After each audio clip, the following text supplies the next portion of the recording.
Hello दोस्तों, scene shift होता है गेट नंबर 1 के बाहर टबरना नाम के एक ट्रेडिशनल होटल पे, जहाँ पर बेस्टो गुस्से से टेबल पर हाथ मारते हुए कहता है, डैम इट कार्ल वर्वन, मुझे पता है ये सब उसका ही काम है। ऐसा करते देख होटल की मैनेजर उससे गुस्से से कहती है, बेस्टो क्या तुम मेरे होटल को तोड़ने की कोशिश कर रहे हो? अगर तुम्हें अपनी ताकत दिखानी ही है तो कहीं और जाओ। और उन्होंने तो हमारी एसटी को एक हाथ से पकड़ा हुआ था। वो एसटी का नाक साफ करते हुए कहती है, हे भगवान, इस बच्ची की हालत कितनी गंदी हो चुकी है। तुमने बच्चे को इतना गंदा कैसे होने दिया? बच्ची तुम शांत रहो, हिलना मत, ग्रैनी के लिए मुश्किल हो रहा है। तभी एसटी उससे कहती है, पर मुझे सच में दर्द हो रहा है। तभी मैनेजर कहती है, रोना धोना मत करो, अच्छे बच्चे क्राई बेबीज नहीं होते। वो सोचती है, ग्रैनी हमेशा मुझे क्राई बेबी कहती है जब भी मुझे दर्द होता है। तो मुझे इन सब का कुछ खास बुरा तो नहीं लगता, लेकिन फिर भी। शॉप के ओनर बेस्टो से कहते हैं, हे भगवान, क्या उन्होंने वाकई कहा कि तुम्हारा मर्सिनरी आईडी नंबर डिलीट हो गया? इसके जवाब में बेस्टो सर पे हाथ रखते हुए कहता है, उसने जरूर होली नाइट्स को रिश्वत दी होगी मुझे निकलवाने के लिए, वरना 2 हफ्ते तक तो जो आईडी बिल्कुल ठीक थी वो अचानक से गायब कैसे हो सकती है। तभी हमें कुछ देर पहले का सीन दिखाया जाता है, जहाँ पर बेस्टो और टाई दोनों कैपिटल गेट में थे। बेस्टो गुस्से से गार्ड्स को कहता है, तुम लोगों को जरा भी अंदाजा है कि मैं कहाँ था और क्या क्या कर रहा था? कैपिटल के पास में जो 3 माना स्टोन्स एम्पायर के लिए सरदर्द बने हुए थे, उनमें से एक 3 ब्राइट स्टोन्स को मैंने पकड़ के सिक्योर किया है और मैं यहाँ सिर्फ उनकी रिपोर्ट देने आया था। और तुम मुझे ये कह रहे हो कि मेरी आईडी ही नहीं है? क्या तुमने मुझे एक जोक समझ के रखा है? वो गार्ड उसे थोड़ा दूर हटकर हंसते हुए कहता है, ये देखो, ये तो बिल्कुल वैसा ही है जैसा मैंने इसके बारे में सुना था। हे, छोटे ब्राइट स्टोन की सेज पहले ही रिपोर्ट हो चुकी है। कैनिस मर्टिफर मर्सिनरी ने वो सेज बिल्कुल परफेक्ट तरीके से ऑलरेडी खत्म कर दिया है। ये सुनकर बेस्टो गुस्से से कहता है, क्या कहा तुमने? कैनिक्स मर्टिफर? वो गार्ड कंटिन्यू करते हुए कहता है, मैंने सुना था कोई छोटा मोटा आदमी उनके लीडर के पीछे पड़ा था उनका क्रेडिट चुराने के लिए, तो वो तुम ही थे बेस्टो पेरिक्स। बेस्टो को इतने गुस्से में देखकर टाई घबराते हुए उसको देखने लगती है। वो गार्ड्स अपने हथियार तैयार करते हुए बेस्टो से कहते हैं, तुम इतने बेशरम हो कि तुम दूसरे की मेहनत चुराने की कोशिश कर रहे हो, बल्कि ऊपर से होली नाइट्स को धोखा देने की भी हिम्मत कर रहे हो। अगर तुम जबरदस्ती से हटाया जाना नहीं चाहते तो चुपचाप यहाँ से निकल जाओ। बेस्टो उनकी गद्दारी देखकर गुस्से में कहता है, कार्ल वर्वन, वो कमीना। उसे याद आता है जब कार्ल उससे कह रहा था, बेस्टो मेरे दोस्त, मैंने तुमसे कहा था ना, चिंता मत करो, मैं कार्ल वर्वन बैन अंड्रा विलेज की पूरी जिम्मेदारी लेता हूँ और तुम्हारे पूरे परिवार की सुरक्षा के भी। बेस्टो ये सब याद करके गुस्से से कहता है, मैं ये सोच भी नहीं सकता था कि तुम आखिर में मेरे साथ ऐसा करोगे। बेस्टो को इतने गुस्से में देखकर सारे नाइट्स की तो फटके हाथ में आ चुकी थी। तभी हमारी टाई बेस्टो के गाल पे हाथ रखते हुए उससे कहती है, मिस्टर अब ठीक हो?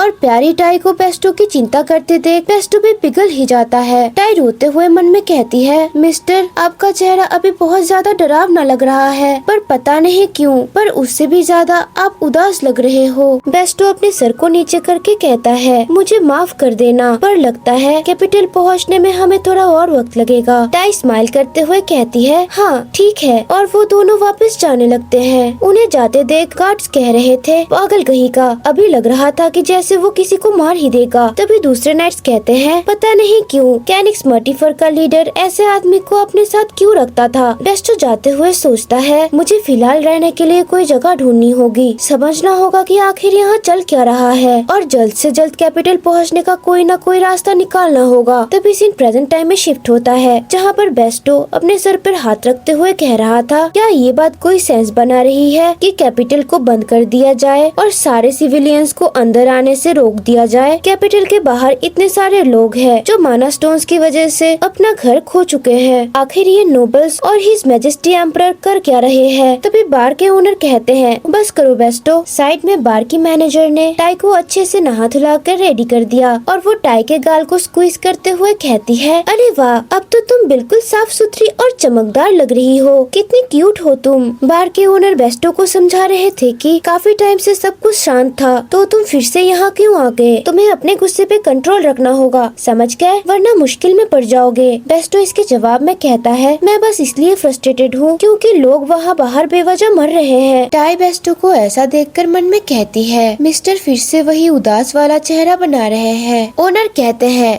तुम जरूर अपने गांव के बारे में सोच रहे होगे, है ना? बानारना गांव के साथ जो हुआ उसके लिए मुझे भी बहुत ज्यादा अफसोस है। तभी टाई हैरान होकर कहती है, क्या? टाई को कुछ बोलते देख दोनों उसकी तरफ देखते हैं। तभी टाई एक्साइटेड होकर कहती है, बनाना, वो जगह। ओनर कहते हैं, क्या बनाना? क्या तुम्हारा मतलब बैनअनरा विलेज से है? टाई कहती है, हाँ, बनाना विलेज। और वो मन में कहती है, क्यों? टाई को अभी ही क्यों याद आया, उससे पहले क्यों नहीं? वो बेस्टो से कहती है, बनाना विलेज, क्या वो बेस्टो का होम टाउन है? बेस्टो इसके जवाब में कहता है, हाँ, तुमने सही कहा, लेकिन क्यों? जो सुनकर एस्टी कुछ याद करने लग जाती है और हम एक फ्लैशबैक को देखते हैं जहाँ टाई के पापा टाई को कहानी सुना रहे थे। वो कहते हैं, बेटा पता है तुम्हारे पापा के पास असल में 20 सबऑर्डिनेट थे। टाई कहती है, क्या सिर्फ 20? वो तो ज्यादा नहीं लगते? फिर टाई के फादर बोलते हैं, ये बहुत ज्यादा होता है। 20 बहुत स्ट्रॉन्ग लोग 100 कमजोर लोगों से कहीं गुना ज्यादा बेहतर होते हैं। ये सुनकर टाई अपने पापा से पूछती है, तो क्या पापा के सबऑर्डिनेट्स लेजेंडरी पपेट मॉन्स थे? टाई के पापा हंसते हुए कहते हैं, बिल्कुल, वो सब बहुत ज्यादा स्ट्रॉन्ग थे। उनमें से जिसके सबसे करीब पापा थे वो थे मिस्टर हैमर। एस्टी कहती है, क्या